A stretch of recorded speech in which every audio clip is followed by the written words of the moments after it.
There's a sound that once defined Canada: the roar of oil rigs in Alberta, the hum of sawmills in British Columbia, the clang of auto plants in Ontario, the rhythmic pulse of shipping along the St. Lawrence. It was the sound of production, of relevance, of a country building global influence and shaping the lives of millions. But in late 2025, that sound is fading. Factories are quiet, towns feel empty. Walk through Sarnia, Sudbury, or Fort McMurray today, and you hear something chilling. Silence. Factories idle, mines quiet, towns that once thrived on industry now echo with abandonment. In some regions, unemployment has surged above 18%, youth are leaving in droves, and small businesses are closing. Schools and local shops see fewer families. Canada's industrial heartbeat, once steady and strong, is now slowing to a worrying halt. For the first time in generations, the nation risks standing still. Welcome to the Solid Money Project. Today we conduct a forensic autopsy of the Canadian economy. From deindustrialization and energy dependence to demographic collapse, housing unaffordability and financial fragility, we will examine why Canada is no longer moving forward. Millions feel the strain as opportunities shrink, wages stagnate, and the promise of prosperity begins to slip away. Canada once made things. Cars rolled off assembly lines in Ontario. Steel was forged in Hamilton. Airplanes were built in Quebec. Machinery, tools, and chemicals flowed from coast to coast, powering jobs and communities. Today, most of it is imported.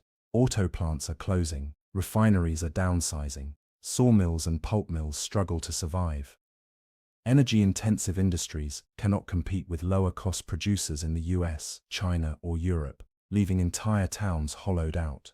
The oil sector, Canada's former crown jewel, is under siege. Prices fluctuate wildly between $50 and $90 per barrel. Investment is retreating. Alberta towns reliant on royalties, Drayton Valley, Fort McMurray, Grande Prairie, face shrinking municipal budgets and rising social pressure. Pipelines remain politically contentious, green transitions are slow, and alternatives cannot yet replace lost revenue. Shockwaves ripple into every corner of the country. Canada's economic engine is sputtering. Real GDP per capita has grown less than 1% annually since 2019, while the United States expanded by over 12%. Productivity growth is stagnant. Industries that once defined Canada are hollowing out. Exports are now stalled or declining in key sectors: energy, automotive, steel, pulp and paper, and aerospace. The country is losing the competitive edge that once fueled prosperity and stability. Canada is losing the advantage it once held. Lower-cost international competition, outdated infrastructure, and a lack of bold industrial policy have created a perfect storm. The population is aging. Immigration, which once fueled growth, has slowed under political constraints. Labor shortages are appearing across construction, healthcare, and technology. Wages rise, but productivity lags. Young Canadians increasingly feel trapped, with limited prospects for career advancement or homes. The ratio of workers to retirees is collapsing. By 2035, over 5 million Canadians will retire while only 3.2 million will enter the workforce. Inflation is becoming structural. Housing costs keep rising. Cities like Toronto and Vancouver are increasingly unaffordable. Even Calgary and Montreal strain families' budgets. Rent consumes more of the paycheck. Opportunities for savings and investment shrink. Families delay careers, children, and life plans. Social pressures mount. Neighborhoods are splitting into haves and have-nots. Generational inequality is accelerating. Financial stress is spreading. Banks are exposed to commercial real estate shocks. Household debt stands at $2 trillion, nearly 180% of disposable income. Pension systems rely on growing markets that may never materialize. Defaults could rise if unemployment or economic stagnation deepens. Canadians may soon discover that institutions they trust are increasingly fragile. Government intervention is limited. Public debt is over 90% of GDP. Infrastructure is aging, and energy costs remain structurally high. Stimulus programs are piecemeal, slow, and politically contentious. Roads crumble, bridges strain, electricity grids struggle. Policies intended to help, carbon transition funding or housing programs, fail to reach the scale necessary to reverse decline. Public trust is eroding, and citizens feel abandoned. Wealth inequality rises, populist politics gain traction, cities and regions diverge, creating social tension. Canada's energy sector illustrates the cost of stagnation. Natural gas prices have doubled since 2022. Electricity costs in Ontario average $130 per MAA, nearly triple US levels. Energy-intensive industries cannot compete.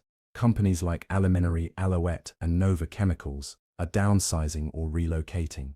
Supply chains fracture, industrial output falls. Canada's reputation as a global producer diminishes.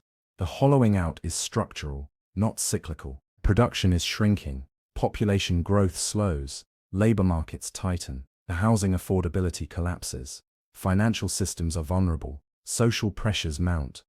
Without bold action, or a radical shift in global circumstances, Canada risks decades of stagnation. Factories are silent, towns hollow out, young Canadians leave in search of opportunity.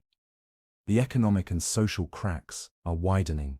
The longer this continues, the harder it will be to reverse. Canada once promised that hard work, planning, and savings could secure stability. That promise is fraying. The next generation may inherit less than the previous. The silent collapse is underway. Communities are anxious. Jobs, housing, and savings all face growing uncertainty. This is not just an economic issue, it is a societal one. Awareness is the first step. The Solid Money Project highlights these risks to show Canadians what is happening. Factories stop, towns hollow out, housing becomes unattainable, wages stagnate, the infrastructure decays, the energy system is stressed, the financial system is fragile. Millions face challenges that previous generations could never imagine. Understanding the scale of these issues is essential for any plan to address them. Thanks for watching. Leave a like and subscribe to the Solid Money Project. If you found this video insightful, share your perspective in the comments. How does Canada's economic and housing situation feel in your region? What challenges are young Canadians facing? Discussing these realities is the first step toward finding solutions.